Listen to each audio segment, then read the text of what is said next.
Welcome to the show. Picture this. 10 minutes into an incident review, someone says, "Well, the operator shouldn't have done that." And just like that, the room relaxes. Case closed, bow on it, kettle on, learning dead. That, right there, is blame showing up wearing accountability's uniform. And it fools people all the time. Blame asks, "Who stuffed up?" Accountability asks, "What in the system let this happen? And who had what part in that?" Those are not the same question, not even close. Blame is cheap. It's fast. It makes everyone feel decisive. You get to point at a person, circle human error, and act like you've done something noble. Accountability is slower and a bit more annoying because it forces you to look at planning, supervision, training, procedures, equipment, environment, communication, all the boring grown-up stuff that actually shapes work. And this is why decent methods exist. Safety-wise bangs on about goal for a reason. Gather, organize, analyze, learn. The Pocket Investigation Guide is explicit. The objective is to establish facts, identify contributing factors and latent conditions, review controls, recommend corrective action, identify learnings. It literally says it is not the purpose of an ICAM investigation to apportion blame or liability. Couldn't be much plainer unless it slapped you with a clipboard. Same with data gathering. People, environment, equipment, procedures, organization. And the guidance says where human error is identified, the investigator must look beyond the error to find out why. That line matters, because the classic trap in incident reviews is naming worker error too early. Once that label lands, people stop digging. Interviews get narrower, questions turn loaded, evidence gets cherry-picked. The whole thing becomes a Renaissance painting of hindsight. Now, before anyone gets itchy, fair process still needs responsibility. Of course it does. If someone made a deliberate, reckless violation, that matters. If a supervisor waived unsafe work-through, that matters. If management created impossible conditions and tolerated shortcuts, that matters too. Accountability doesn't mean everyone gets a lolly bag and a cuddle. It means you separate learning from punishment long enough to find the truth. The lead investigator workbook says it nicely, actually. And I hate admitting a workbook said something nicely. The principal objective of investigation is prevention of recurrence, reduction of risk, advancement of performance, not apportioning blame. Fair and just culture comes after the ICAM investigation, not instead of it. That's crucial. If you run straight to discipline before you understand the system, you're not being tough, you're just being premature. A fair process asks, what were the actual consequences? What were the potential consequences? What controls were meant to be there? What was absent or failed? What conditions shaped behavior? What organizational factors set the scene? That's accountability with a backbone.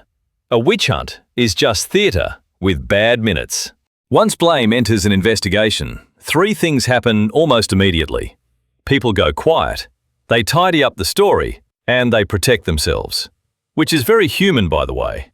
If the room feels like a tribunal, nobody gives you the messy truth. They give you the safest version of events.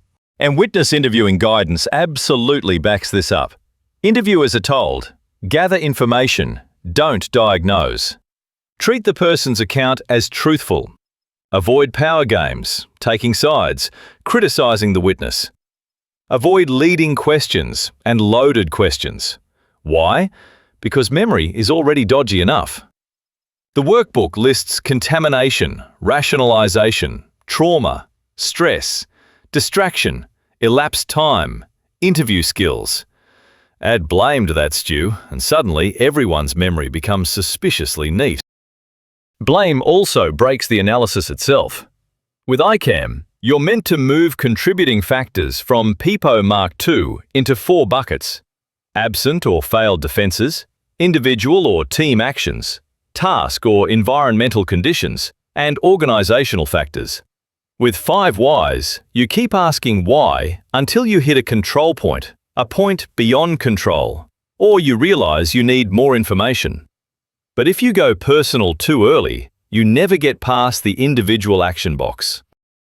So let me give you a proper example. Not a cute little poster example, a messy one. The cable misidentification case from the Fundamentals workbook. High voltage feeder cables at a new solar farm. Testing in the substation can't establish continuity. First suspicion? Damaged cable. Fair enough. Then more testing shows something uglier. Several cables are terminated into the wrong cubicles. Easy, lazy conclusion? The cable team made an error. There's your villain. Done. Except the actual contributing factors were broader. The PEEPO Mark II shows cable laying team did not label cables. Scope of work was issued verbally. Subcontractor procedures did not require labeling. Workers were under severe time pressure. No on-site QA conducted. Contract timings too tight to permit detailed review. Drawings weren't shared properly. Changes were happening on the fly without formal engineering review. Client had no independent electrical QA available. But sure, let's just write worker error and all go home early. Run that through 5 whys and you get to contractor management, procedures, communication, organization. Run it through ICAM and you'd see absent defenses like no formal testing process in scope, no effective verification, no robust QA barrier. Individual actions still exist. People terminated cables without testing. Certifications were accepted without verification, but they sit in context. That's the difference. Fair accountability says the worker's actions mattered, the certifier's actions mattered, the project systems mattered, and management decisions mattered. Blame picks the bloke closest to the cable and calls it leadership. Same pattern in the grader near miss from the governance workbook. 2 labourers working 1 to 2 metres from a reversing grader. No positive communication, no spotter, no pre-task risk assessment, no exclusion zone, ineffective supervision, previous non-compliance unmanaged. If you blame the operator alone, you miss the missing barriers and the tolerated drift into unsafe normal. You miss why the work was even allowed to look like that in the first place. And that's what blame breaks most. Curiosity. The investigator's best attribute, according to the workbook, is refraining from premature conclusions and looking beyond the obvious. Blame is the exact opposite. It settles for the obvious because the obvious is convenient. So what does good accountability look like once the facts are known? Pretty simple, actually. Clear expectations, fair review, consequences matched to behaviour, and system fixes that make the next failure harder to repeat. The order matters. Facts first, then decisions about accountability. The SafetyWise material is very clear on this. Fair and just culture is applied after the ICAM investigation is completed. It's not a free pass, and it's not a punishment vending machine. It's a decision tool. In most instances, apparently, it isn't even needed, because the focus should be on rectifying absent or failed defenses and organizational factors. That's a pretty important point people miss on LinkedIn, while they're busy having philosophical poetry slams about just culture. Just culture does not mean no one is ever responsible because systems. That's nonsense. It also doesn't mean find a policy breach and throw the book. Also nonsense.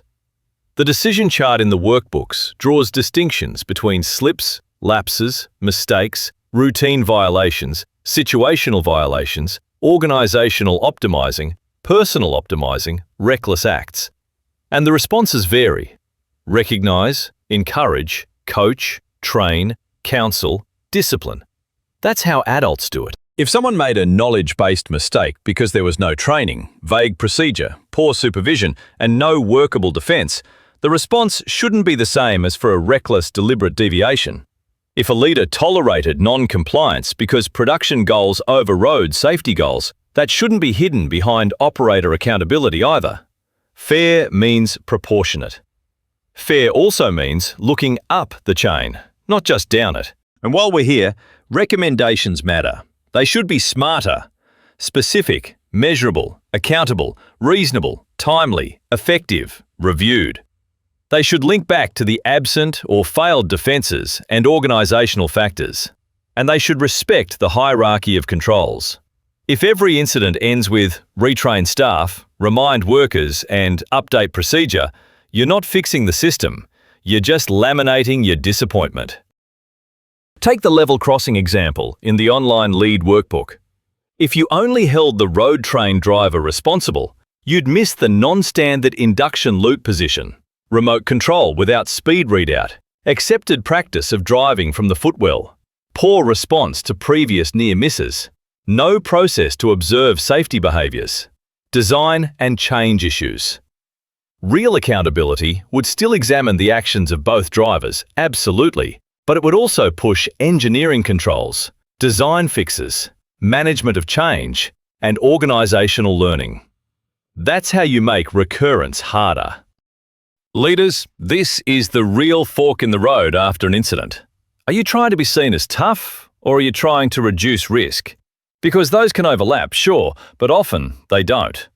A performative punishment may satisfy the crowd for a week. A disciplined, evidence-based fix might save a life in 3 months. One gets applause, the other gets prevention. So next time you're in the room and someone says, "We know what happened, old mate's stuffed up," don't nod. Ask the uglier question. Ask what conditions made that action possible, what defences were missing, what management decisions were sitting there long before the event, quietly sharpening the knife. Because if all you do after an incident is choose a person to blame, you haven't led a response. You've just nominated the first victim of the next one.